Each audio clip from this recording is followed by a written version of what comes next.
Tonight's species is known for how hard they pull and how great they taste.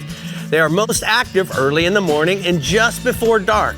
I think it's really cool that they are found in all parts of Florida. So listen up, because Dave is going to have all the tips you'll need at the workbench to catch some tunas here on the Florida Insider Fishing Report.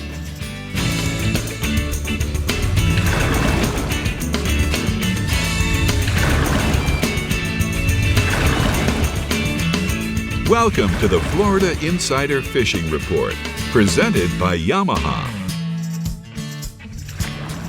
Welcome back to the Florida Insider Fishing Report. We're your hosts, Brie Gabrielle and Captain Rick Murphy, bringing you your captains with the latest and the greatest from around the state. And this week, Rick, the latest is approaching summertime heat, and the greatest is the tuna bite. Absolutely. And you know, Brie, you have changed the way I look at tuna because of when you catch one. What is it that you say every time? Tuna in my mouth. Sushi in my mouth. I forgot because I haven't been able to have it. That's it. So I just need to, 3 more months and I'll be able to get sushi in my mouth. Yep, That's exactly. it. All right, well, Dave Farrell at the CCA Workbench is going to have some tuna talk tonight, aren't you, Dave? Yes, I am, and I like that sushi too. The worst thing you can do to a tuna fish is put fire on it, in my opinion. Yeah. Just a little bit, maybe, but I like it raw. That yellowfin especially. Oh yeah, we're with you on that, bub. Well, you got a lot of tuna tools over there today. Yes, I do. We're excited about it. All right, well, we're starting off where the tuna bite is just as hot as the temps are in the Real Legends Central East region. So talk tuna to us, Jim. Well, Dave can tell you a lot about how to catch them, but he can also tell you that this week the tuna are here in the Central East region. The guys and gals that are fishing on this side of the Gulf Stream, on the western side of the Gulf Stream, are catching the blackfins. The guys running to the other side are catching the blackfins and the yellowfins. And so if you guys are looking for an awesome fish to go catch right now, this is one of those fish. Now for the blackfins, you want to pull small dark colored feathers and cedar plugs on the like 180 to 250 foot depths between Sebastian and Ponce Inlet on the west side of the Gulf Stream. And they can be anywhere on the west side, and especially look for where there's birds working. You hear Randy Tao talk about the dolphin bite and how he follows those birds that are following those weed lines. The same thing happens here. Follow the birds and you're gonna find the tunas out of the Central East region. And then the guys that have the big boats and can get across to the other side of the stream are getting some really good yellowfin. Most of that action is happening between about 75 and 120 mile buoy.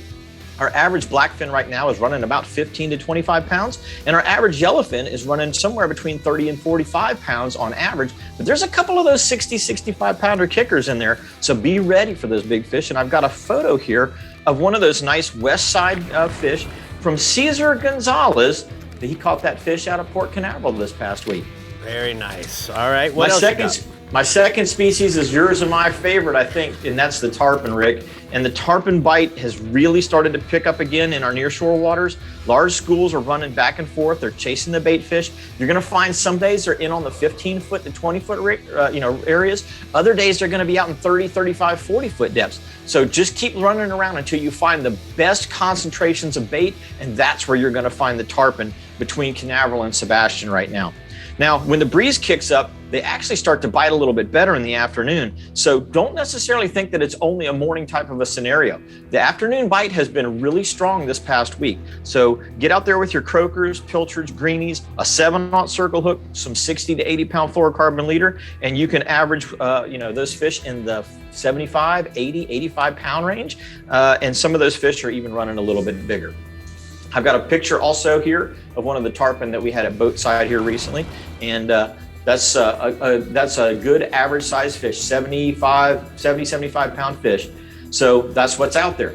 The other thing that's out there inshore, the jack crevalle, the big jacks, are running in with those tarpon along the beaches, but you can also catch them anywhere from the Vero Cove all the way up to Canaveral, even inside the inlets. We were fishing at Sebastian the other day and throwing live pogies out on that last of that outgoing tide, and those big giant bruiser jacks were coming in there and blowing them up. And you start catching a 25 pound jack in a 5-knot current, you feel like he's 40 or 50 pounds. Those things are huge. And I've got a picture here of one of those beach fish that we caught here recently on one of my recent trips. That's an average size fish running about 20 pounds right now. All right, what else? And then our last species is speckled trout. Now the sight fishing action has been really good in the lagoons where the water's clear for the slot and overslot fish. Now, if you haven't had any areas where the water is turbid, like right now, the Mosquito Lagoon, the northern portion of it in particular, really got turbid this last week. So if you're sight casting them with live shrimp or with a small jerkbait or something in those other areas, just stay way off of those fish. If it's dirty, you can get pretty close to them, especially if you're throwing live baits like a finger mullet or a live shrimp rigged on a circle hook. And the Cajun croaker color and the opening night color saltwater assassin sea shads have been working really good around those mullet pods right now. Now, trying to get into areas where where the dolphin can't get to. So you may have to actually get out and wade, or if you don't have a super skinny boat, but that's where you're going to find your biggest trout right now. They're getting in less than 12 inches of water first thing in the morning and then dropping off to that 12 to 16 inch range in the middays and afternoons. Most of our trout are running about 17 to 20 inches, but there's some bigger ones out there. And I've got Derek here that got a nice saltwater assassin sea trout that we've got a photo of. And that one actually hit a salt and pepper silver phantom with a chartreuse tail. All right, man. Way to get us started tonight, Jim. I appreciate all your hard work. Make sure you love up on that puppy that we saw before the show got started. It is time. We're going to do that, Rick. All right, bud. It's time to take a look at the Rodan marine hotspots from the Central East region. He says a mixed bag inside Sebastian Inlet. Use live croakers or mahoras, 4 snook, redfish, and Goliath groupers, and then offshore yellowfin tunas on the east side of the Gulf Stream. Troll high-speed lures for the tunas up to 60 pounds. That's a good yellowfin. That is. You know, Rick, I just can't help but notice our outfits tonight from Real Legends. They're all very well coordinated. We've got the navy, we've got the blues. Dave's matching. I know. So you guys don't want to miss out on this, and you don't want to miss out on 40% off of Real Legends apparel for the entire family, happening right now through May 18th. And all you have to do is head over to reallegends.com. It's as simple as that. You don't even have to go to the store. Hey, when you go to the store, tell them that Rick and Brie sent you, or tell them when you're online.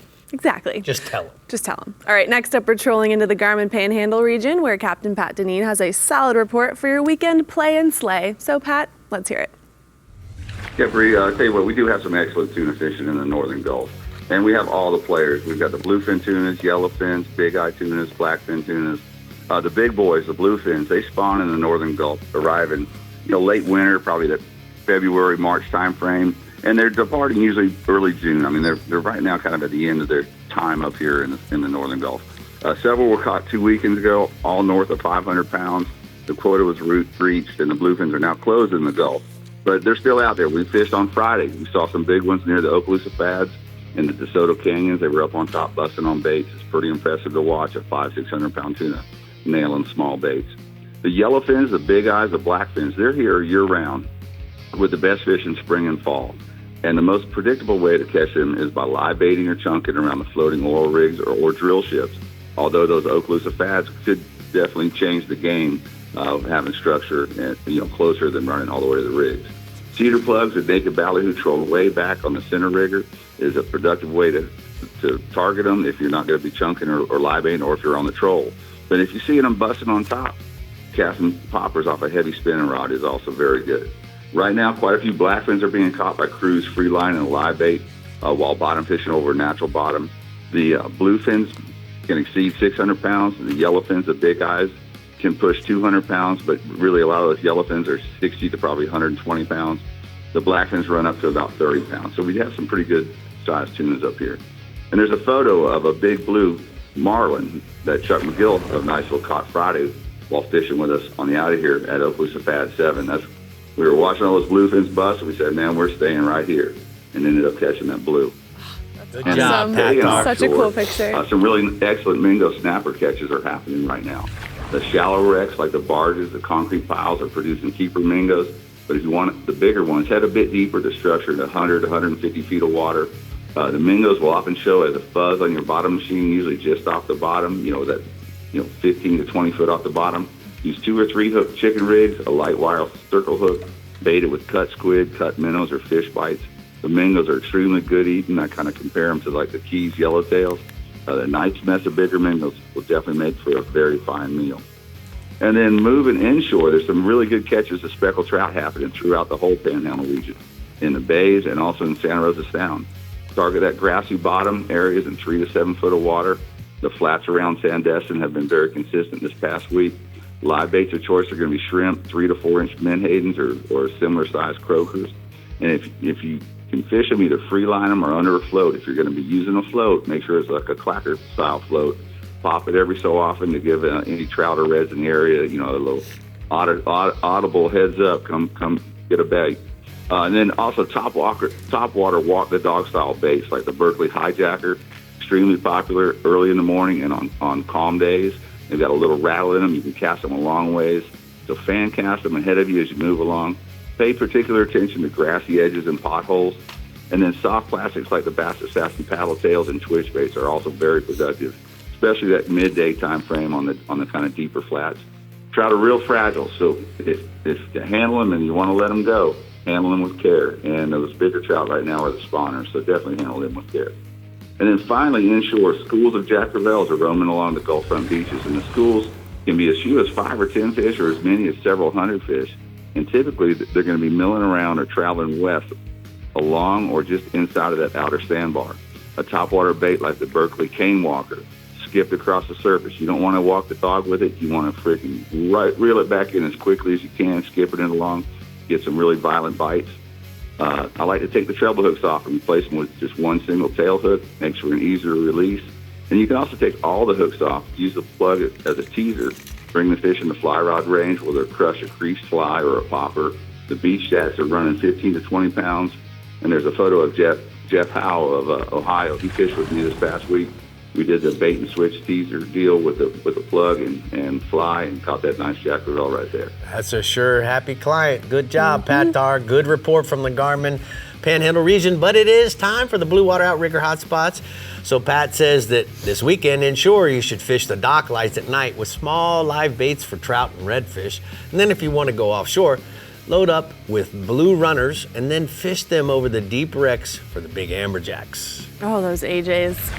What a fight. Woof. All right, we're getting ready to hit the water in the Fish Bites East region, but first Dave is flexing his tuna muscles at the CCA workbench for Academy Sports and Outdoors rigs and techniques, aren't you, Dave? Yeah, I ain't got much. Let's see him. It'll work. Popeye over there. Good thing I got this shirt covering up to get everybody excited. That's what's wrong. The shirt's covering We're going to be it catching some tunas when we get back. And flexing tuna muscles. Yeah. We're going to do it. We'll be back. There's the real legend, Booty.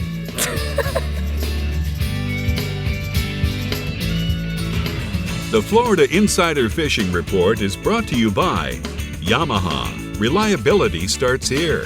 Contender Boats, always in the game. Fenwick. SiriusXM Marine. Weather, fishing mapping, entertainment. Penn. Let the battle begin. Stiffy. Innovators in shallow water performance. And Daiquiri Deck. Sarasota's favorite place to meet. Reliability. Yamaha is known for it. And it's something boaters value, because these days, few things are built to last. When we find something that is, we hold on to friendships, traditions, outboards. Because every second on the water is sacred. If you count on having this time, you need an outboard you can count on to power it. That's why boaters choose Yamaha for the long run, for life. Because reliability starts here. What started in the flats and bays has migrated offshore. GPS-guided trolling motor technology has moved to boats in the 35-plus foot class and allowed anchoring capabilities on most center consoles in any depth of water, from snook and redfish inshore to grouper and swordfish way out deep. Rodan Marine Systems has a GPS anchor to hold your vessel on location. Set it, forget it, catch more fish.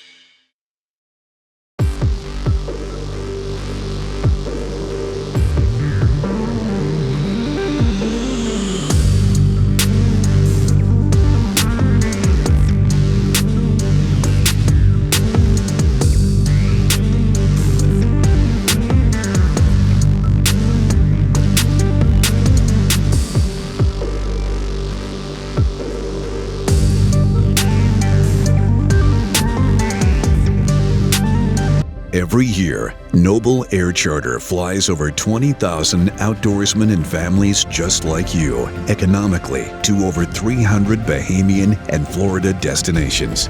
Noble Air Charter makes a substantial investment improving booking and aircraft route planning to create the most affordable and economical flight possible. And tomorrow, Noble Air's team will rise to the challenge to raise the bar yet again.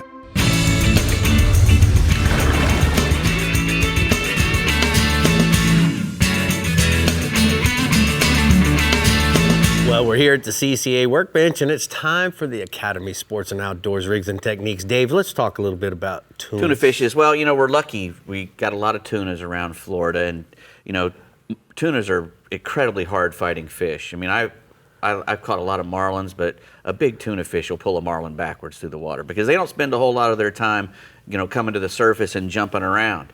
A tuna's got one speed, it's full speed, and he's got one direction he's going when he's hooked, and it's straight down.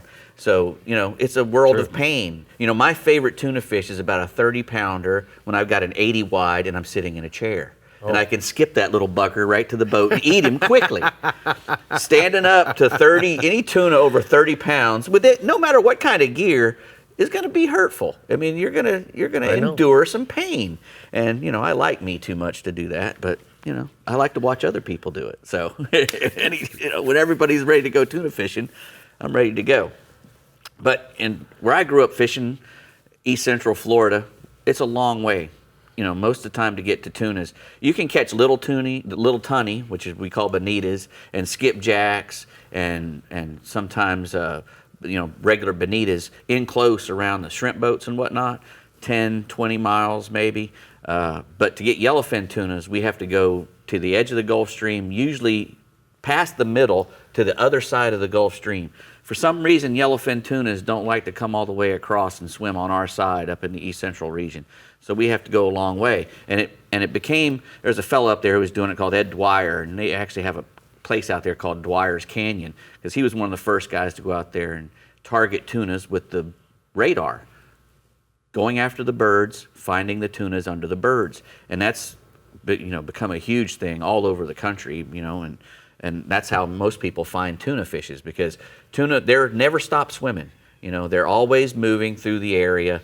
They're usually not, they usually don't stay in one place for very long. So when you get out to, a place where the water looks good, you turn on your radar, you dial it in and try to get those, where you can see the birds from 6-7 miles away even. And once you locate those birds, school of birds, then you head over there and try to get in front of those tunas.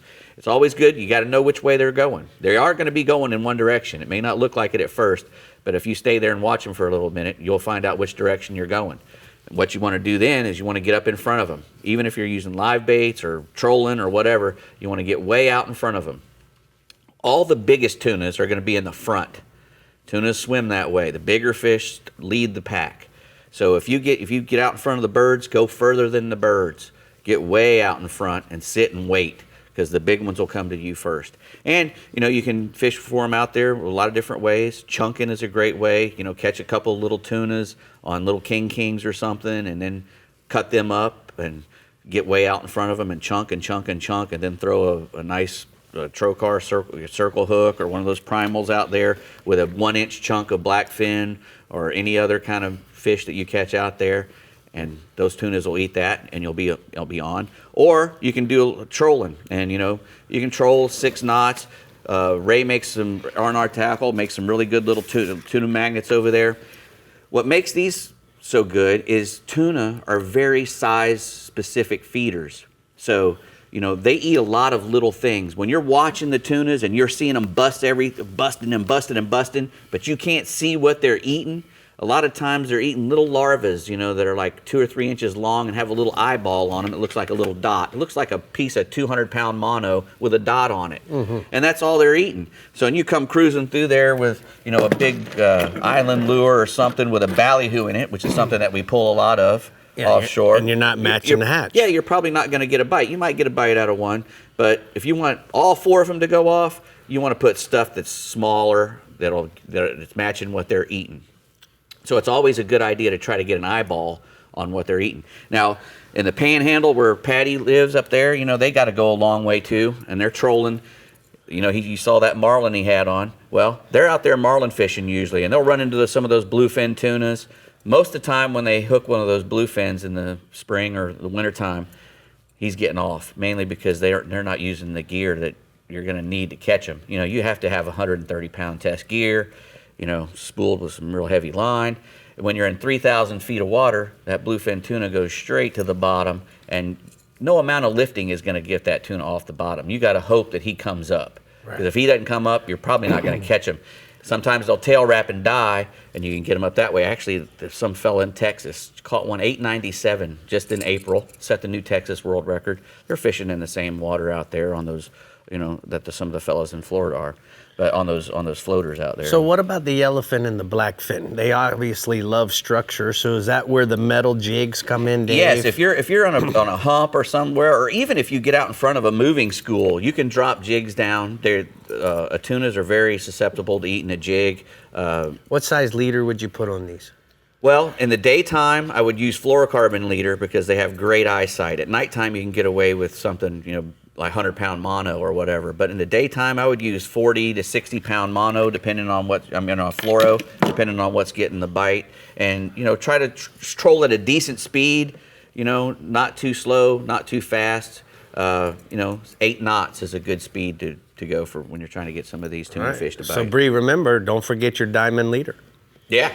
That's a good tip, Rick. All right, the Fish Bites East region runs thick with tuna, and spring hasn't been too shabby of a season for blackfin off Palm Beach and yellowfin off the Bahamas. So tell us, are they still around, Mike? They are. In fact, you know, we've seen the best spring tuna fishing in probably the last 10 years. There's been good showings of blackfin and skipjack tuna off Palm Beach and off Martin counties and even up into St. Lucie County. Off Palm Beach, the fish have been in that 120 to 300 feet water range, while off Martin and St. Lucie counties, they've been in anywhere from like 120 to 180 feet of water, as well as further out off of the atoll called Push Button Hill. The key on these tuna is to be out past 120 feet of water to avoid the sharks. And, you know, you can live chum with pilchards or slow troll small live baits or even feathers and do really well. And then in my region, a lot of boats will run to the northwestern Bahamas to a place they call the Corner or the Pocket just above Matinel Shoals. That's anywhere from 65 to 90-mile run from St. Lucie or Fort Pearson, depending on where you're going. Guys from Palm Beach may run over to West End. Most boats make the run planning to be there at dawn, using the radars to find flocks of birds over the tuna, and then trolling rig ballyhoo or small swimming plugs or feathers or even fishing live baits. The majority or chunk baits as well. The majority of fish are yellowfins over there, and you know, although there's plenty of blackfin and skipjack tuna in the mix, the average blackfin is going to be 20 to 30 pounds right now. Yellowfins are more like 50 to 90 pounds, and I've seen them up to about 110. I have a photo from the Bahamas. That's Paul Perret out of Stewart with a nice yellowfin he caught while trolling the Corner, and that fish just ate a swimming plug they got out in front of him. The other thing we got going, the single best bite going right now is for kingfish. There's, fish on the beach, fish on the sand pile out of Stewart, the 6 Mile Reef, the Loran Tower Ledge off Lake Sound, the edge of the reef off Jupiter, and all the way down through Palm Beach County. You just find a bait school, the kings are on them. If you find a sardine school, the kingfish bite's just nonstop. Although the sharks have been pretty bad off Jupiter and Palm Beach County. So if you hook a fish down there, you want to run right up on the fish and take the first gaff shot you get at them because the sharks are getting a lot of them. You can slow troll live baits on an R&R tackle kingfish rig. Those are pre-made rigs that are just sweet, make it really easy. Or you can drift with a monofilament triple hook Palm Beach rig. The bites are early and late in the day. There's been some giant fish in the Vero Cove on a west wind, but the rest of the time the fish have been out deep. A lot of the kings are in that 12 to 18 pound range, but fish over 40 pounds have been caught this week. Cool, let's go inshore, dude. Well, you know, the sniff bite's been strong all week with a lot of numbers, but not a lot of large fish. The closer you are to the inlets and the beaches, the smaller the fish, it seems like. The larger females are still up in the rivers and in the brackish areas of, the Ermine River, the Loxahatchee River, the North Fork of the St. Lucie River, and Taylor Creek up at Fort Pierce. The big fish seem to be focused on mullet, so you can throw live mullet. You can start your day throwing topwater plugs or saltwater assassin dye dappers. Get on the seawalls on the higher tides. You can fish a chunk of mullet or a chunk of ladyfish around the mouths of the marinas or in the areas where you don't have a lot of current and pick up that bigger fish. For the smaller male fish, a live pilchard or threadfin is pretty hard to beat. You can free line them along the shorelines, at jetties, and rock piles, fish them on the outgoing tides. You can also drift in those areas and cast ashore with a saltwater assassin, Houdini, or copper juice colored 4-inch sea shad. Average snook in my region is going to be 5 to 12 pounds, but there's fish to 20 pounds being caught daily. Now the other bite, the early season tarpon bite, starting to pick up. Juvenile fish are showing up around the Boy Scout camp and the Loxahatchee River. They're also showing up around Harbor Ridge and Five Fingers area, the St. Lucie River, and then in Big and Little Mud Creeks in the Indian River, and also the channel leading into Harbor Bridge.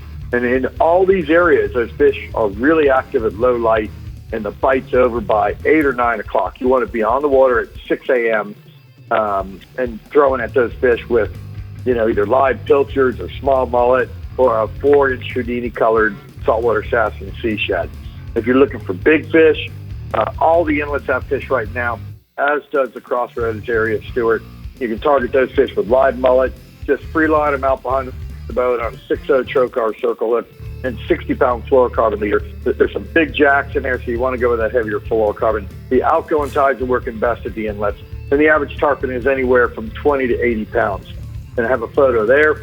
That's Captain Buddy Kirkhart of Stewart. He took his son Bradley out this weekend, and they were focusing on catching tarpon and found a nice concentration of fish in the St. Lucie Inlet, and that fish that his son Bradley caught, 88 live finger mullet. Well, thank you. Congratulations, Bradley, for sending that in.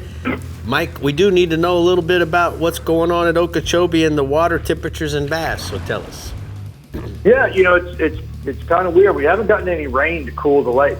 So water temperatures on Lake Okeechobee are already up in the high 80s, and that's super warm for May. And so because of that, it's got the bass feeding early in the day and also around the deeper areas that are cooler, places in the middle of the lake as well as the rim ditch. The best bite has been early in the morning on the shad bite, particularly on the south end of the lake near Pahokee and Clewiston. I was talking to Captain Nathan Shellen of OkeechobeeBassFishing.com. He said to start your day throwing white spinner baits or white swim jigs or any type of shad-colored topwater plug or even, an elite shiner. Then as the sun gets up, move to the outside grass lines and start flipping with creature baits or a June bug-colored worm, rig Texas style. There's also been a decent bite in the deeper sections of the rim ditch for the guys that are fishing frogs on the shorelines early and then working the submerged rocks in the deeper water with either shiners or crankbaits, lipless crankbaits in the middle of the day. If we get some rain, that'll really drop the water temperatures and fire up the bite. So right now, you can eke out a 20-fish morning on Okeechobee with most of the bass in the 1 to 4 pound range, but the guys fishing shiners are getting them up to about 6 or 7 pounds. Great report tonight, Bud. We appreciate your hard work, and we're going to go ahead and take a look at the T&H marine hotspots from the East region. Mike says that inshore, tarpon in Mud Creek, the dawn bite on live mullet and 4-inch saltwater assassin Houdini color sea shads. And then if you're going offshore, mutton snappers in 100 to 130 feet of water off of Lake Worth Inlet, sardines and grunt plugs in 40-foot long leaders, and 40-pound fluorocarbon is going to catch those muttons. All right, listen up, everyone. You only have a few weeks, I can't believe already, before the STAR competition begins. So make sure you are registered and entered in the weekly Freebie Friday drawing for a $250 prize package. STAR is a catch photo competition that offers prizes for inshore and offshore species and $500,000 in prizes and scholarships. So get registered today at ccaflstar.com. Freebie Friday? Freebie Friday. Cool. I like that one. And speaking of CCA, if you would like a chance to win this exact, I can't believe you're doing this, Rick, 1952 Chevy 3100 Hot Rod, all you have to do is purchase raffle tickets, give Rick Murphy a call, and say thank you when you win. What raffle ticket? Where do we go? We go to ccaflorida.org/hot rod. Simple as that. I'm going to buy some tickets. I'm going to buy. What happens if I win? I get it back. You give it to me. Okay. All right, we're heading into the Discover Crystal River Northwest region and Alvey Reels Northeast region when we come back on the Florida Insider Fishing Report, so don't swim off too far. We'll be right back. The Florida Insider Fishing Report is brought to you by Power Pole, Total Boat Control. Berkeley, your fish, our science. Bajío, fresh eyes for a rich life. Blue Water Outriggers, everything for your outdoor adventure. R&R Tackle, from our tackle box to yours. Florida Coast Equipment, Florida's largest Kubota dealer. Visit one of our 4 locations or online at floridacoasteq.com. And Garmin, plot your paradise. An entirely new species of extreme predator is moving offshore. The Yamaha 5.6-liter V8 XTO offshore outboard. Extreme big block thrust and power in the industry's first direct injection 4-stroke. Quiet, efficient, powerful, and proven Yamaha reliability. More than an outboard, it's a fully integrated power system. The all-new Yamaha V8 XTO Offshore. Real Legends Performance Outfitters. All you need to feel comfortable on the water all day. Keeps you cool, dry, and protected from the sun. Real Legends Performance Outfitters. Durable performance technology at an unbeatable value. Shop anytime. Go to reallegends.com to find a store near you.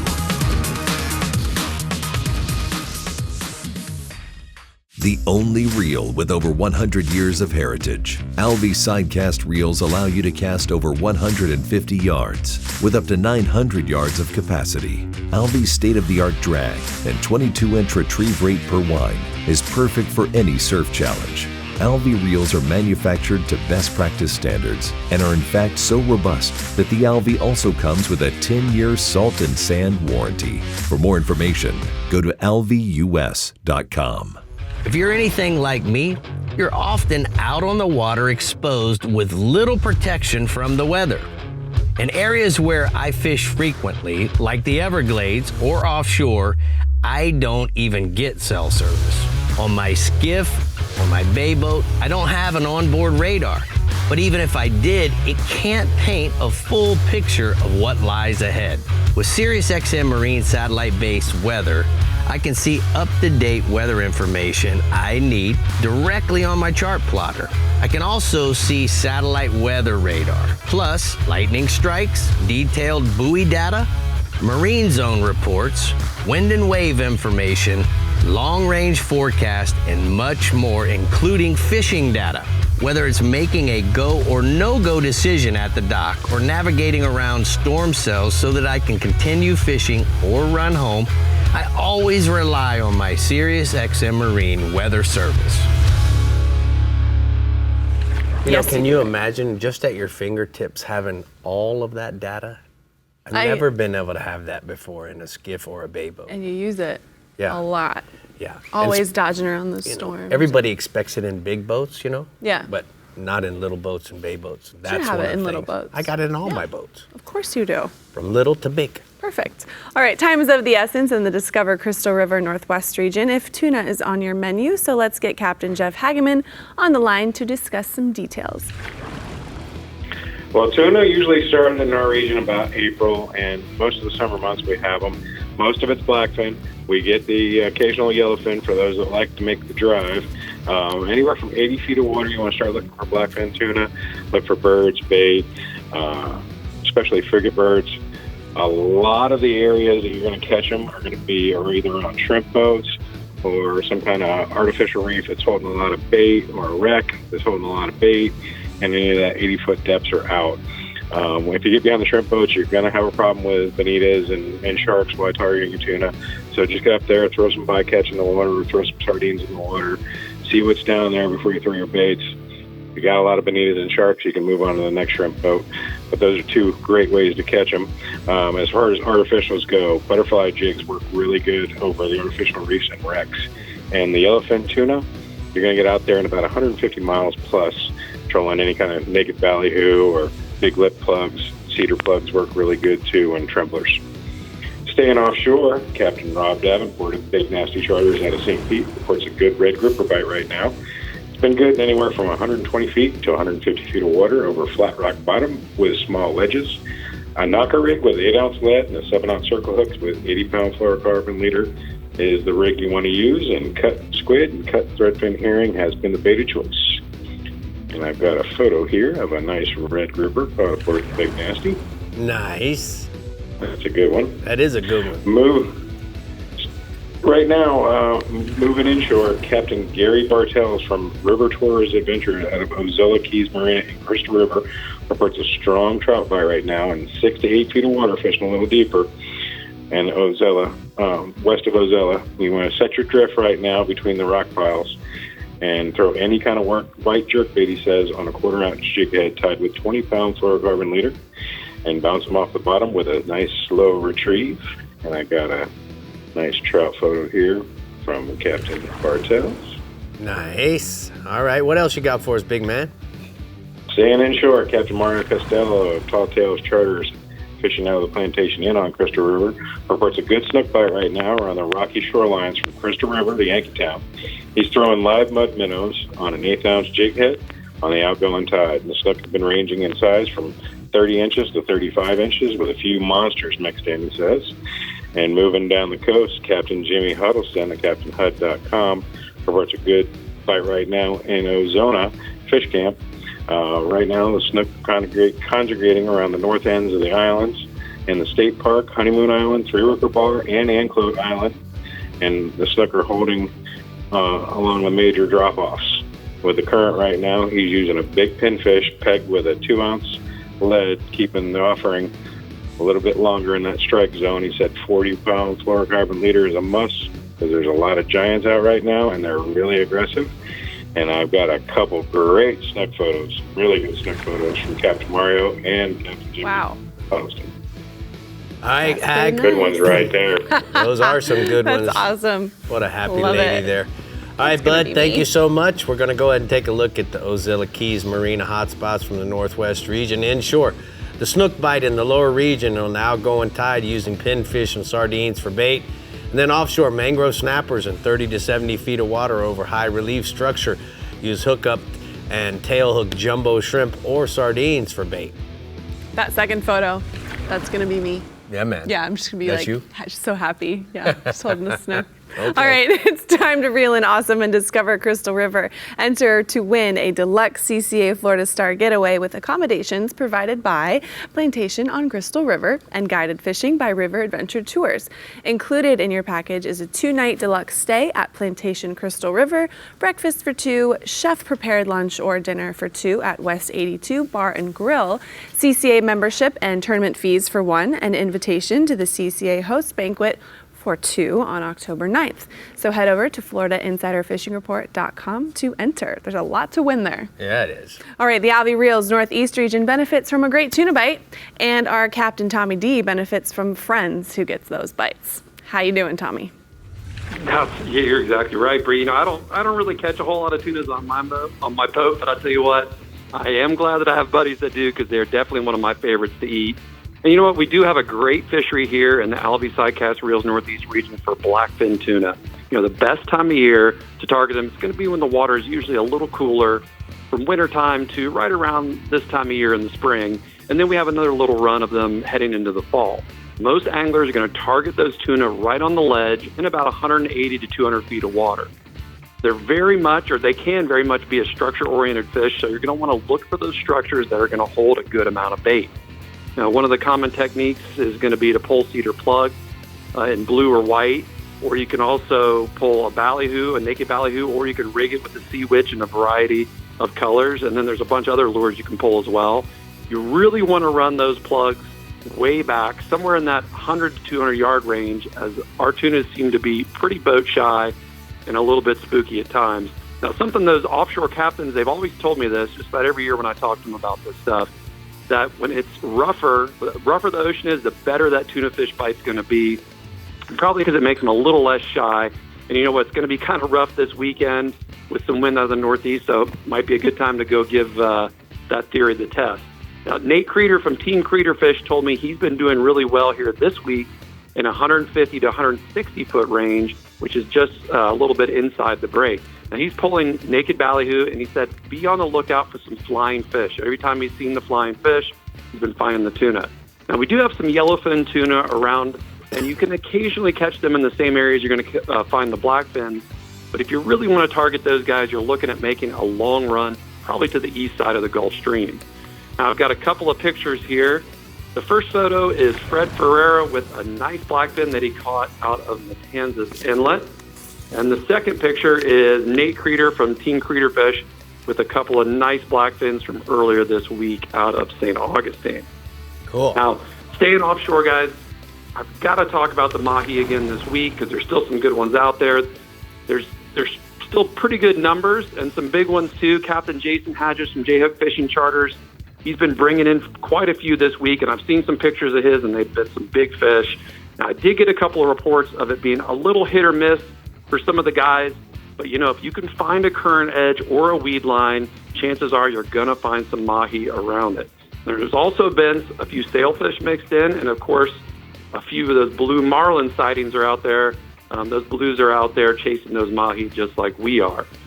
Now, moving inshore, this weekend, we have a really low tide first thing in the morning, and it may not get quite as low with this northeast wind we're expecting, but, that tide, a great time of year to get out on that tide and look for backing or tailing redfish in the backs of the creeks and along the edges of the ICW. The redfish, they've been up shallow feeding on some small shrimp and minnows on that low tide. The Saltwater Assassin Elite Shiner paired up with a weedless hook, that's a great lure to present to those skinny water reds. It's got a narrow profile and it's really lightweight. And what it does, it allows you to make a gentle presentation to those fish that are up shallow. Sometimes that's what it takes to fool those spooky fish, as I'm sure Rick can tell you. Now, as the tide fills in, the redfish are going to turn their attention to the schools of finger mullet. And once the tide comes up, I've had my clients using live or cut finger mullet around those schools of bait. I spoke to Captain Leon Dana from PalmValleyFishingCharters.com, and he tells me he's been on a good redfish bite in Palm Valley. He's been fishing those creeks at low tide using mud minnows either on a jig head or on a popping cork. Now, some of those redfish that Leon's been catching, they've been oversized. And speaking of oversized redfish, I got another picture here. Captain Leon sent me this picture of his clients, Mark and Mary, with one of the many big redfish that they caught in the Palm Valley creeks. Nice. Now, also inshore, guys, big trout continue to show themselves this week throughout the region. That early morning low tide, that's going to be a great time to target some deeper drop-offs along the intercoastal and right there in the St. Johns River. Topwater plugs like the Berkeley Jaywalker been great, as well as the suspending plugs are going to work well for those bigger fish. Bigger trout, they seem to want to feed on bigger fish, like big mullet, big pinfish, big croakers. So using those plugs is going to mimic those well. Now, always make sure to let those big trout go. They're going to going to have big bellies full of eggs. Speaking of big belly trout, I've got one last picture. The trout whisperer himself, Eddie Cabler, sent me this pic of just one of the many giant trout that he's been catching here lately in Jacksonville. Looks like me right now, Rick. Just kidding. I wasn't gonna say that. Yes, you were. I knew it. As soon as you said big belly, you were gonna say Brie. I know it. That's a beautiful trout. Eddie's even rocking the new Bahios, guys. The new Bahio sunglasses. Nice job, Tommy. We appreciate all your hard work every week. And guess what? It is time for the Strike Zone hotspots from the Alvey Northeast region. He says that inshore trout at first light using the Berkeley Jaywalker 100 topwater plug to target the drop-offs along the ICW and the St. Johns that are holding bait on that low tide. And then offshore, mahi and tuna at or just inside the ledge. Look for the weed lines and the flying fish and fish that are busting on the surface. That'll be a good sign when you see the water going. Oh, that's a good sign for sure. You may want to stop here. Yeah. Okay. I think that's just a little saying. Obvious. All right, the Star Trend Central West region is in our sights next, but first, some new products are in my sights over at the CCA Workbench. Dave, what's looking good over there? This nice Penn Fathom 2 is looking really nice. Oh, you got your made out of metal. Catch those tunas with. You need to have something strong. That's right. This'll do it. Flexing those muscles again. Yeah, right. Look at you go. I wish. We'll be back. The Florida Insider Fishing Report is brought to you by Academy Sports and Outdoors. Have fun out there. Penn, let the battle begin. Alta Equipment Company, where uptime matters. Ameritrail, load, launch, relax. Rodan, set it, forget it, catch more fish. Discover Crystal River, Florida. Bass Assassin and Saltwater Assassin. Best lures, period. And Maverick Boat Group, makers of premium boat brands Maverick, Hughes, Pathfinder, and Cobia. Yamaha's reputation for saltwater reliability is driven by the 4.2-liter V6 Offshore's 97% reliability and overall performance. Reimagined with new advantages like built-in digital electric steering for incredible responsiveness and exhaust rerouting for more powerful reverse thrust.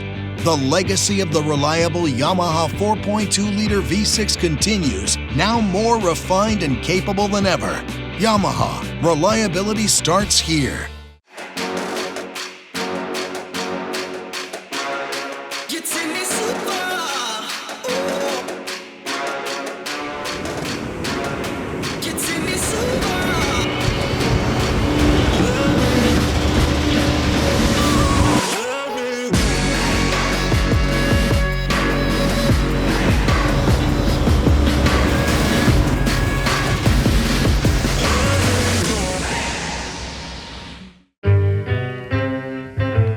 Whether you like to ride the wind, find your secret cove,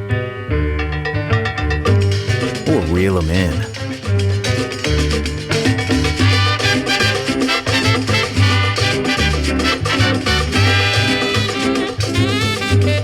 Plot your paradise with GPS Map Series from Garmin.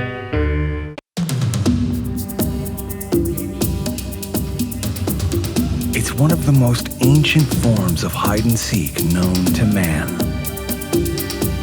And nobody knows how to play the fishing game better than the backcountry guides and offshore captains of the Florida Keys and Key West. Ready or not, here we come.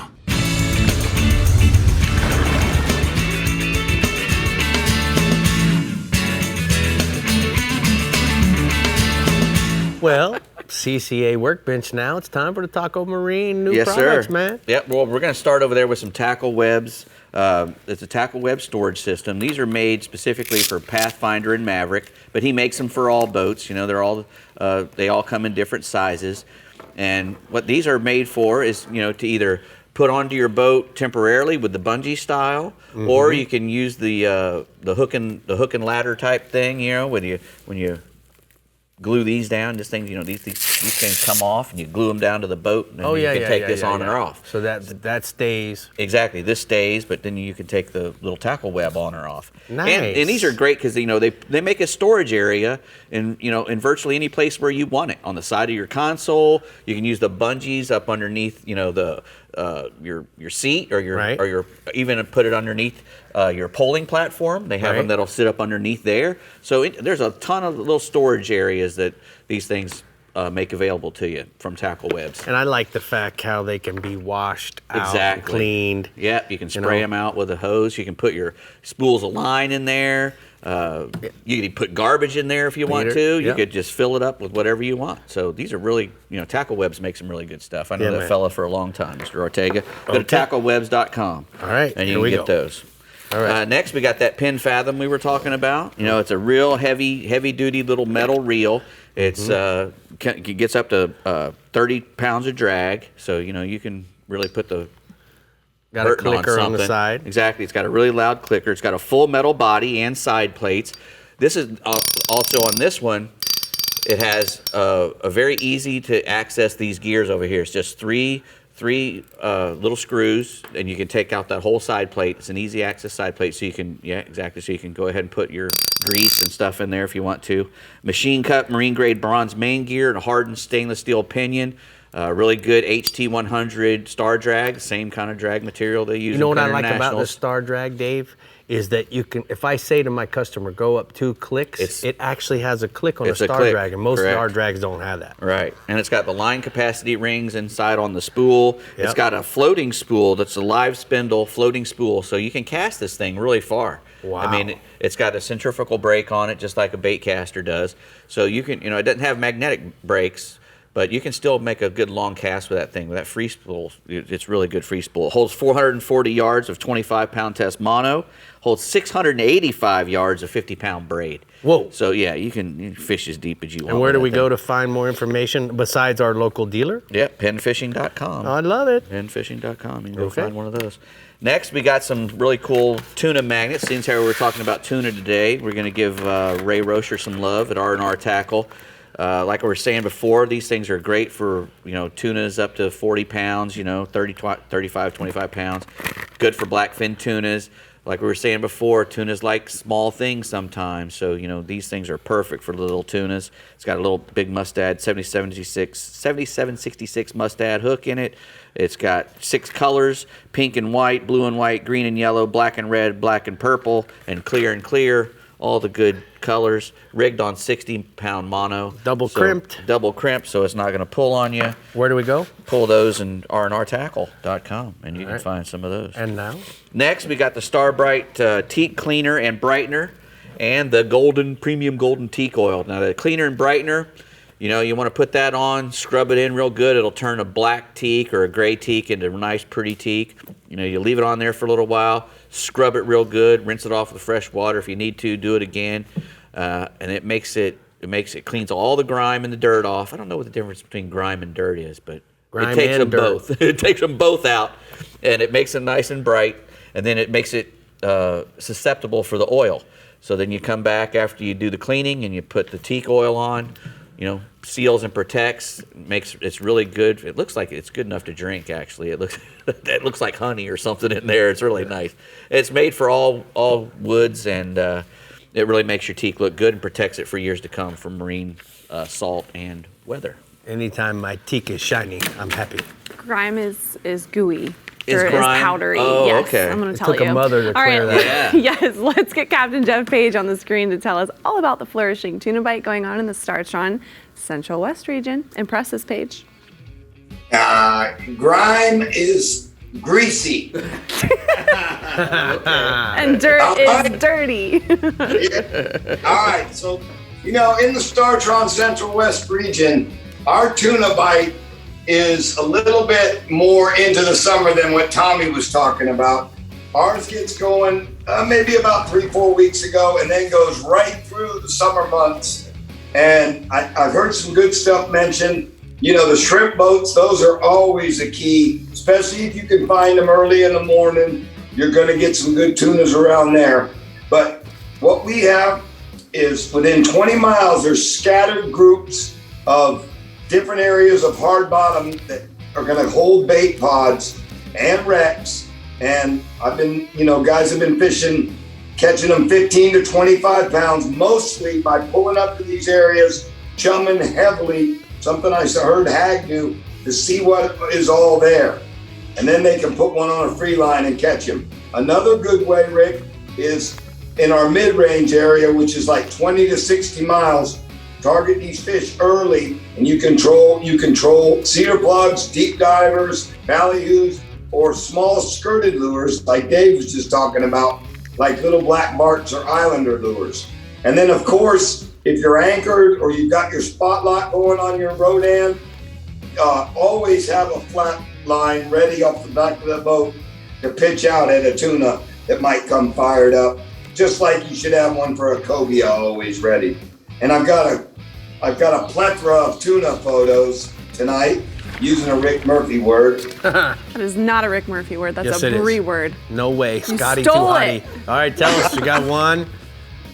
Tell us about the others. One. And then I got a couple others, all from Captain Tim No of Gulf Offshore Ventures out of Sarasota. Staying offshore with our permit. The water is warming so fast, Rick. I think it's warmed up 3 degrees since last week's show.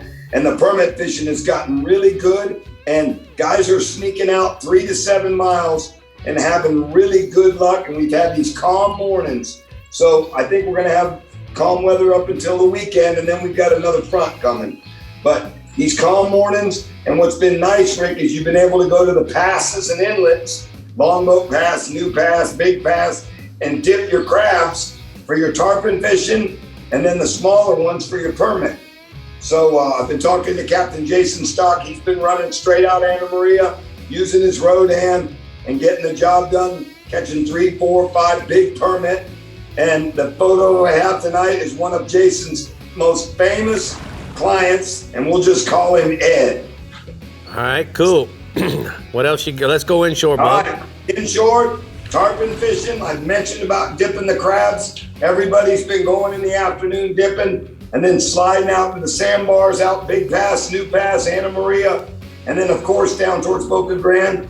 But your morning fish, Rick, I've had good reports of fish grouped up, laid up on the beach early in the morning from Venice jetties south to Stump Pass.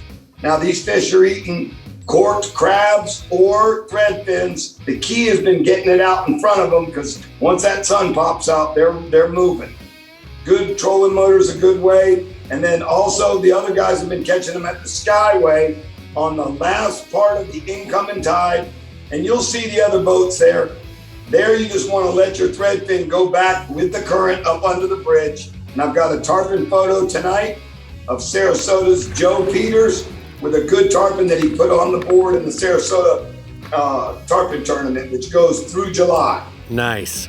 And our last species, snook. Snook fishing is fired off as well. We had that little front, but they're all up and down our beaches. That's a pretty neat thing. You can tarpon fish, and then you can slide into any down trees or rocks. A good area is down there, Casey Key, south of Venice. Lots of rock piles and structure, and a lot of bait too. So you're able to catch your bait out there and catch your snook on the structure along the beach. And then a lot of guys have been doing night fishing on the outgoing tide at the Venice jetties and Stump Pass and Englewood, using silver mullet and ladyfish for their bait on that afternoon outgoing. And I'm still catching good snook, throwing that Berkeley Chrome Jaywalker 120. And my last photo tonight is of Charlotte Harbor legend Bucky Dennis with a big snook he got. And Bucky's in the Flats Masters up against us, and him and his son Stone are really good. All right. Nice. Good report, Captain Page. We appreciate you. Good to see you in the barn and hanging out. It is time to check out the Daiquiri Deck hotspots from the Central West region. He says inshore, tarpon, look for the small groups of fish in the early morning from the Point of Rock south to the Venice Jetty, live fingerling, free lining or corked crabs, or maybe a pinfish is your best bet. And then offshore, the blackfin tuna is chum heavy with pilchards over the wrecks and reefs 20 miles off of Venice north, and then pitch or free line live baits back to them. I like Jeff's barn. It's Yeah, nice. it's cool. It's cool. He did a good job. All right, make sure y'all tune in to Diamond Fishing Products May 17th on Instagram Live, as this guy, Ricky, is discussing leaders for tarpon fishing and offshore snapper fishing. He's giving up his secrets, which means you won't want to miss it. Am I right, Rick? You're right. Are they And there's secrets? a lot of cool little tricks that you'll learn that you can use for a lot of different all types about of leaders too. The presentation. That's it. That's it. All right, stay hooked, Floridians. We're checking in with our R&R Tackle Southeast and Alto Equipment Keys region when we come back. And remember to keep up with everything fishing in Florida. Make sure to head on over to our website, like us on Facebook, follow us on Twitter and Instagram, and to see new fishing adventures along with reports, subscribe to our YouTube channel, Captain Rick Murphy. We'll be right back. The Florida Insider Fishing Report is brought to you by TRON, cures and prevents ethanol fuel problems. Alvi Reels, a better way to fish. Berkeley, your fish, our science. CCA Florida, the voice of recreational anglers for over 35 years. Diamond Fishing Products, our reputation is on the line. Murphy's Law Sport Fishing. Book your trip today at murphyslawsportfishing.com. And Strike Zone Fishing.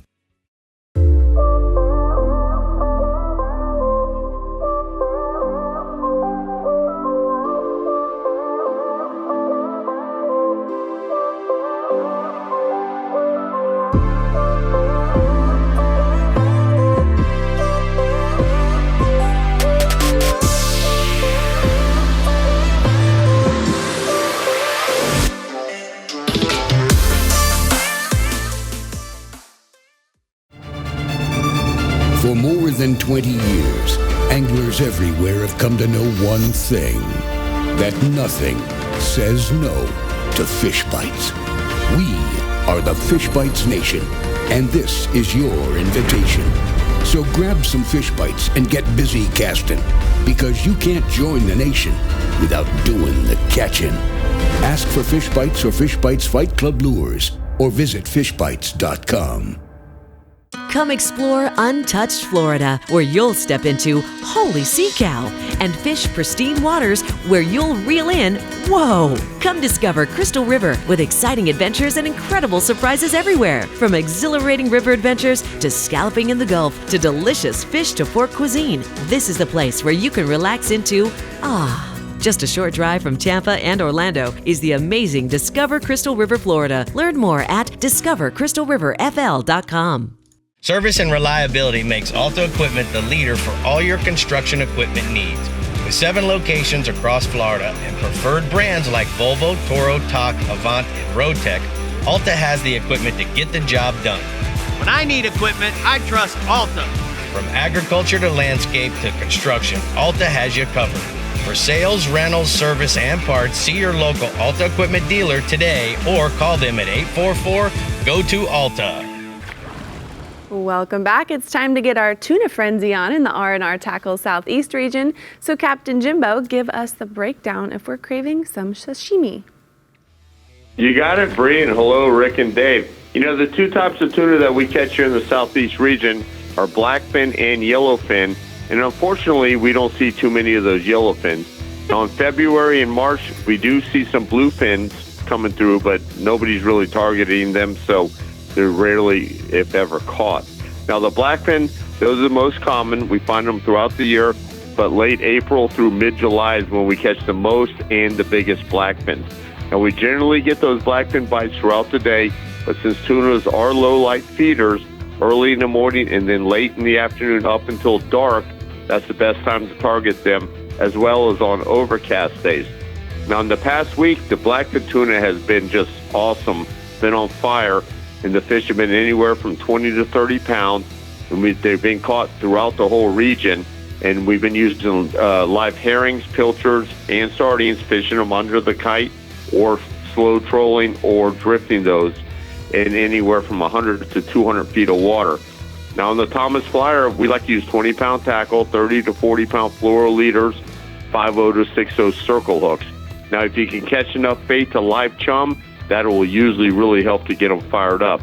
There's also been a few blackfins caught on the troll with rig baits, small feathers, and lures, but the fish on the live baits, they're generally going to be, on the live baits, they're going to be much larger than the fish you're catching on those feathers and on the troll. Now, I got a photo here. This is a nice yellowfin tuna that we made a run over to the Bahamas a few weeks ago, and we caught this one. That's one of the 4 that we caught, so pretty good. You catch those yellowfins over there. Look at your now, smile, staying Jimbo. offshore, the sailfish bites also been consistent in the past week. The sails, they've been coming through in anywhere from 100 to 300 feet of water. They've been biting on goggle eyes, herrings, pilchards, or sardines. You want to fish them under the kite or slow troll or drift those out of the outriggers. Most of the bites have been in areas with blue water and north current, although in the past few days off the Miami area at least, we've had blue water but very little north current, but we've still been getting bites. Also look for free jumping sails. If you can get lined up with them, get a bait out there, good chance of getting a bite or even a multiple hookup. Now, moving inshore, tarpon action has been really good throughout the region. All of the inlets and their adjacent beaches have been active with tarpon up to 100 pounds or bigger. In the north end of the region, a live mullet is the preferred bait, and then to the south end of the region, live crabs or shrimp top the menu. Now, tide is not much of a factor when fishing the inlets, just so long as that water is moving. And then all of the bridges of the ICW, they've also been holding tarpon. They've been feeding on both live crabs, shrimp, and the live bait. And the bridges, they've been best at night fishing the shadow lines on the outgoing tide. Inlets have been best in the early mornings and into the evening. And then the flats on the south end of the region, they've been seeing some great permit fishing in the last few days. Look for hard bottom flats with lots of moving water between Caesars and broad creeks. Now, most of these fish have been swimming or cruising on those flats versus tailing, and a live craft cast in their path is most likely going to attract a bite. And since this is mostly sight fishing, wait for the sun to come up to get some really good prime visibility. Look between 9 a.m. and 3 p.m. That's when you got the sun right up the high. And then if there's overcast conditions, try working over the light-colored bottom. And most of these fish have been in the 12 to 25-pound class. All right, Jimbo, thank you so much. We're going to go ahead and take a look at the hot spots from the R&R Southeast region. Jimbo says inshore, drift live shrimp or crabs through the inlets for early morning and evening tarpon. And then offshore, drift or kite fish live baits in 90 to 300 feet of water for sailfish, kingfish, blackfin tunas, and an occasional mahi. I'll take any one of those, especially the occasional mahi. Occasional. All right, get ready for the CCA Homestead Banquet and Auction coming up May 20th at the Homestead Miami Speedway with featured guest Ron McGill from Zoo Miami, along with good times, great food, and of course, conservation. Tickets are going fast, so if you would like to attend, head to our website, FloridaInsiderFishingReport.com, and scoop some up. That is coming up very fast. Really quick. Oh my goodness. All right, let's head into the Alta Equipment Keys region and see what Captain Randy Tao can tell us about the tuna bite, which is probably a lot. Go for it, Randy. Hey, good evening, fish fans. You know, here in the Alta Equipment region, we catch a lot of tunas from Key Largo to Key West, and they're different depending on where you're fishing throughout the Keys. You're going to target them a little differently. In the Upper Keys, Alamorada, Key Largo, Marathon, we generally find them out on the seamounds, which are the offshore humps. And a lot of times, just like Jimbo was saying, the low light condition is really favorable to get these tunas to bite. Now, a dark feather, troll it way back, is going to usually, for sure, get you a tuna for dinner. If you want to ramp it up and you want to try to catch those 25 to 30-pound tunas, you're going to need some live bait. You're going to need, something different than trolling to get their attention. And guys do it pretty regular, but it comes with a price. You chum for those tunas to get them up, and you're going to have predators, you're going to have sharks, so you may not catch what you hook. So a lot of the guys go for the sure thing, and they just troll their feathers and get some for dinner. Now, if you go down to the Key West area, guys like Captain Chris Trossett with Real Fly Charters, he's an expert at catching blackfin tunas behind the shrimp boat. It's shallow water, and they're fishing around the shrimp boat where they're cleaning their nets, and the blackfin tuna bite can be phenomenal. One of my favorite things to do is to go down there and do that. It's light tackle. You can catch them on fly. You can catch them on spin. It's just a really cool experience, and so that's very different than the way we do it up this way. Talking to Captain Richard Black with Real Black Fly Charters here in Alamorada, he was on the Alamorada hump a few days ago, and he was not fishing pilchards. He was trolling some feathers and caught some really nice blackfins, and Roger Fernandez has a real nice one with his "You Are Awesome" hat on.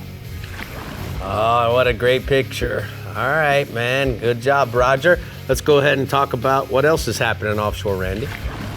So you're offshore, you're looking for tunas, dolphin. It's kind of a combination. And again, you can find the dolphin right now 400 to 600 feet seems to be the norm. Weeds, birds, I always talk about birds. They're the key sign to find these dolphin. And big ones, little ones, schoolies, it just really depends on, how these birds are behaving. But that's what the guys do, and that's really how you play the game down here. You want to be prepared. You want to have your rods ready. If you have live bait, that's a key. It's not always, critical, but it will certainly help you. Trolled ballyhoo under these birds is what I like to do. And then if I see the fish, I like to sight cast to them. So you want your spinning rods ready to go, and you want to be aware of your surroundings. And I was talking to Captain Alex Adler, who fishes out of Bud and Mary's on his boat, the Kalex, and he was telling me the dolphin fishing was pretty good. And that's exactly what he does up in the tower. He looks and he looks, he finds those fish swimming, and I've got a nice picture of his angler catching a slammer dolphin. Oh, wow. what? I'd say so. All right, let's go inshore, big boy. So, we talk about snook fishing this time of year because everybody's tarpon fishing, right? So the pressure's off. guys around Flamingo, not a lot of boats, guys at the bridges, a lot of boats. So the snook bite's pretty good right now, especially up on top of the flats. For some reason, a lot of these polling guys that I've been talking to are finding a lot of nice sized snook laying up on top of the flats around, potholes, 2 to 3 feet of water. Some guys are blind casting, some guys are sight fishing. Captain Dave Dankert's been sight casting, catching fish over 34 inches, he was telling me. And it's just been really good. Now, if you got a bigger boat and you got to fish the channels, the beaches, the shorelines, there's still some good fishing there, but that seems to be more on the high tide, and it seems to be where, a live bait like a pinfish or a pilchard is going to help you quite a bit. Now, I was talking to Captain Teddy Benbow with Skins and Fins Charters here in Alamorada. He gets in about 2 to 3 feet of water, and he drifts with the current, and he throws artificial. And he sent me this picture of his angler, Austin, with a big snook they caught in 2 feet of water. Nice. That's awesome. All right, bub, one more to go. What you got? It's tarpon time. The fly guys are really starting to show up right now. You got the tarpon tournaments coming up next month, and there's still plenty of fish around the bridges. There's some fish in the backcountry, and here we are, May, and it's nice weather, so it's going to be pretty much tarpon is the focus most everybody wants to do. I talked to Captain Drew Moret the other day. He fishes out of the Lorelei, and he told me they caught 6 tarpon on fly the other day and had a great day doing it. Now, that's ocean fishing, so you got to think of how many opportunities they had to catch 6, probably quite a few. And then I also talked to Captain Randy Stallings, also out of the Lorelei. He sent me this picture of his angler releasing a nice tarpon on fly. So, Randy, I got time for a question. One of the tricks I learned, and I want to know if you know this, when you're doing that shrimp bow fishing and you got all the bonitas, the one thing I learned from the Trossets was if you put on a red or a red and black or an orange fly, something you'd use for sharks, and throw it in that chum, the bonitas won't eat it, but the tunas will. What do you think about that? Oh, yeah. No, you're 100% correct. I've been with RT doing exactly that with his little fly that he ties with that, he ties it right on the hook while you're fishing if they're not biting it, and that is very true. It's all about the presentation. It always has been, hasn't it, bub? All right, we'll go ahead and check out the hot spots from the Florida Keys Alta Equipment Company region inshore. Snook. Fish the low rising tide on the top of the flats, fish the higher water and beginning of the falling water along the shorelines and the beaches using live pinfish for the snooks. And then offshore, the blackfin tunas look around the offshore humps off of Islamorada, Duck Key, and Marathon, and look for the big flocks of birds and fish busting under them to find your tunas, Brie. Do you remember fishing the humps? I remember all those humps. Many moons ago. What'd you used to sing? My humps, my humps, my tuna lovely humps. lady. Well, now I got an an extra hump these days. All right, coinciding with the annual Hemingway Day celebration, the Key West Marlin Tournament is set for July 21st through the 24th with $50,000 in guaranteed cash prizes. Space is limited to the first 75 boats, so get registered now at keywestmarlin.com. A tournament. A tournament. Look at that. How about it? How about it? We have one more captain to check in with before the weekend arrives in the Rio Legends Southwest region. So stick around and we'll be right back on the Florida Insider Fishing Report. Good job. The Florida Insider Fishing Report is brought to you by Yamaha. Reliability starts here. Fenwick. The Florida Keys and Key West. Come as you are. The IGFA, Fish for the World. Noble Air Charters, raising the bar yet again. Sportsman's Adventures with Captain Rick Murphy, fishing for adventure. Real Legends, everything you need to live life local. And Taco Marine, troll the edge.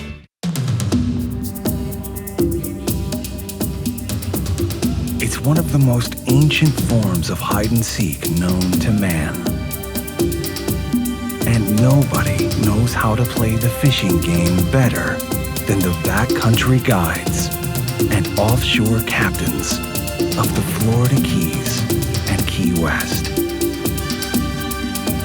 Ready or not, here we come. At Florida Coast Equipment, we understand you don't work banker's hours. So neither do we. You have a business to run, you have a family to feed, and you need your machine up and running.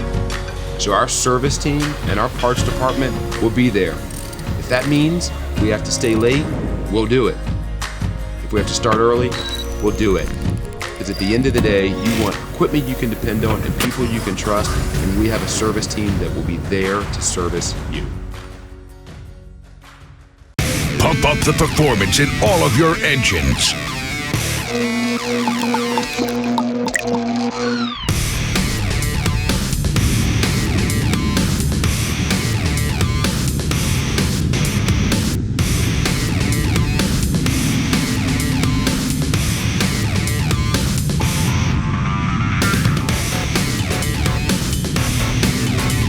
Kick your gas into gear with StarTron. I'm Captain Rick Murphy, and I'm a life member of CCA. Why am I so involved with CCA, you ask? Because I want our fisheries to be in better shape for my kids and their kids. CCA is working to ensure the future of recreational fisheries and the rights of recreational anglers. The future of fishing starts today with you. How do you want to leave things with your kids? If you're like me, you'll want to make the right choice and go to joinccaflorida.com right now.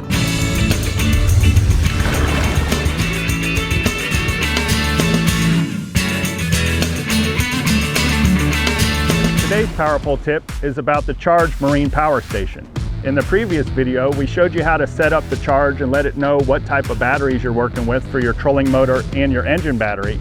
Today I want to dive into how to connect, control, and customize what your Charge is doing throughout the day. Let's say I know I'm going to go fish real hard in the current and use my trolling motor a lot. I can get into the Sea Monster app and tell the Charger to focus more of the engine priority on my trolling motor batteries as we're running around all day. But now let's switch it up. It's a nice weekend. I've got the wife and the kids. We're gonna go out to the island and hang out. I'm gonna move that priority over to the engine. And what I've done, I've tied my trolling motor batteries back to the engine battery so I have a real big source of power for all the speakers, the stereo, the large amps.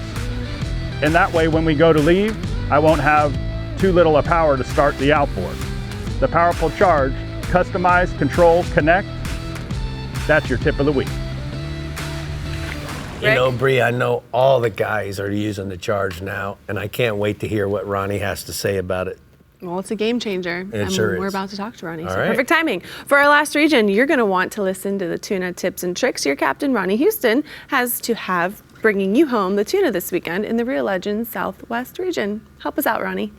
Well, it's always a pleasure being here. You know, the blackfin tuna can be found actually all throughout the region. And according to Mike Avedon, you can actually start as shallow as 80 foot and go out as far as the Pulley Ridge. Now, there's several different ways to locate them. One would be diving birds. You get in the areas of diving birds, you can simply throw feathers or small bounty on those areas. But also, while you're in those depths, you can simply flatline a live blue runner or herring in those areas too. There's a couple different options. But another option would be running behind the shrimp boats, and simply chumming live pilchards or herring is also a good method. But as Captain Corey McGuire reported a couple weeks back, the tunas were scattered in groups of kingfish, I reported a couple weeks back, as shallow as 65 to 80 feet, but then also traveling with bonita schools. So there's many different ways to locate them in the region, and I got a couple prime examples with Captain Tanner Eisen on the Real Deal Charter. He's been having a lot of success live chumming behind the shrimp boats, and here's a couple pics of what he's done while chumming behind the shrimp boats. Nice now, pics. still on the offshore side, the red grouper. The bite remains strong if the weather's been moderate to get out, according to Mike Avedon. Quality fish are still in the depths of 95 to 120 feet. Hard bottom has been the key, as well as good moving water.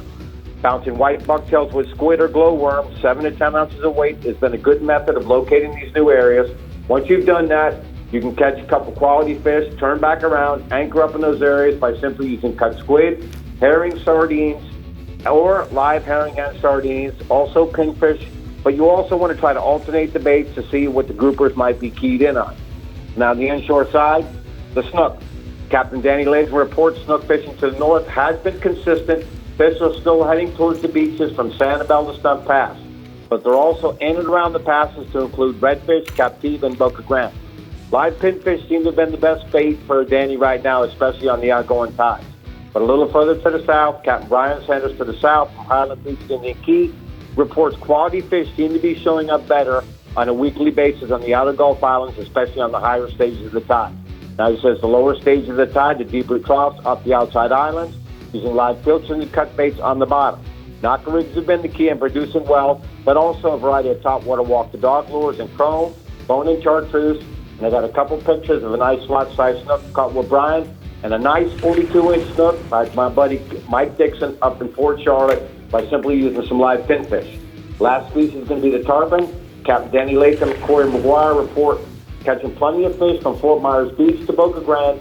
Some days with the winds, the weather can be challenging, but still plenty of opportunity from the beach line out to about 20 feet of water. The passes are also holding fish, and fish are coming through around Cape Hayes and into the harbor. But also night fishing around bridge spans are holding fish. Best baits have been live crabs, threadfins, pinfish, and a variety of 4 to 6 inch swim baits. And I got a prime example of a nice tarpon release with Capt Danny. And being that you mentioned the power pole charge, for years, I've been running a bay boat with the 250 SHO. When I went to a smaller skip this year and I'm now running the 90 SHO with the 24-volt Rodan trolling motor. Really isn't much of a difference between the 250 and the 90. It's got the same charging system, but running that trolling motor and the power pole charge does keep me running all day. And when I get back to the dock, all 3 batteries are green. All right, Ronnie, great report. I appreciate it. We're going to go ahead and take a look at the catty can hotspots from the southwest region. Ronnie says inshore, redfish, bull bay, turtle bay, Cape Hayes, the west wall using live pilchards and cut baits on the higher stages of the tide along the mangroves. And then offshore, cobias and permit. Marco to Fort Myers Beach, fishing wrecks, artificial reefs, 7 to 30 miles out using live, large baits, or even maybe a crab, Brie. Sounds like Ronnie is really using that power pole charge. Yeah, man, the charge works so well. And the cool part is that you can isolate where you want the charge to go into. That's awesome. If you want to charge up your trolling motor batteries and you're running home, charge them up. If you want to put the charge into the motor battery, charge it up. Just slide it over. To control it over, all of it on an app on your phone, it's the way to go. I was just going to say, there's an app for that. I wish we could do that with our bodies, just put it all to the brain. What would you charge if you could do that with your body? My brain, my energy. I think it needs a little tune-up. Wow. Y'all send me an email and tell me what you think. Wow, don't do that unless it's good. All right, tuna reports are in, and now it's time to get some sushi in your mouths this weekend. But stay with us a little longer and find out what we're fishing for next week right here on the Florida Insider Fishing Report. No emails. Your time on the water is precious. You return season after season to make unforgettable memories, fight a few fish, reconnect with friends, and recenter yourself. If you count on having this time, you need an outboard you can count on to power it. That's why boaters stay with Yamaha for the long run, for life. They know reliability starts here.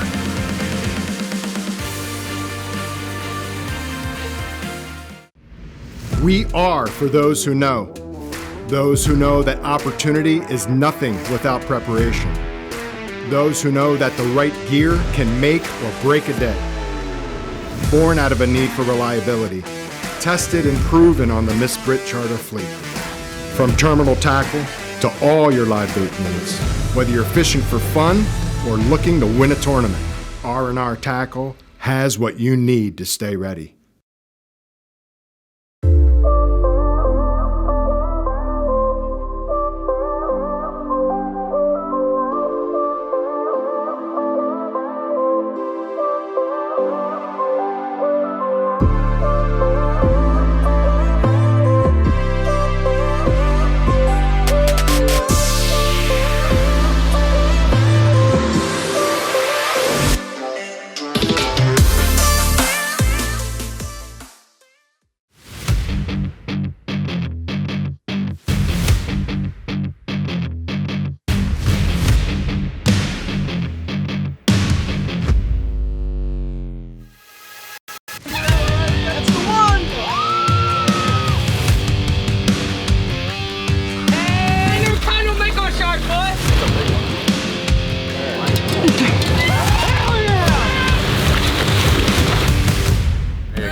Next week, we are talking all kinds of baits. So make sure you tune in. Baits where it all starts. Am I right, gentlemen? I think there's going to be some water in here. Uh-oh, when there's water. There's going to be mess. There's going to be a mess. Dave's going to throw water on somewhere. Always It is. It's Dave's mess. So what'd you do for Mother's Day, Brie? I took my daughter and my mother and my sister. We all went up to Disney World for 3 days. Trip. Girls trip. That's It was what I'm so talking about. fun. It was so hot. Thank God for my mom and my sister. You were somewhere else. I took Kathy and the 2 boys to Bolivia, and we went down there with 10 other couples, and we had Mother's Day down there. It was cool. That's awesome. Man. And Dave got stung by a wasp. Yeah, I went and saw really my mom high up and in got his stung leg. by a wasp. Thanks for tuning in. We'll Where see exactly? you next week. It was down in here somewhere. Oh, no.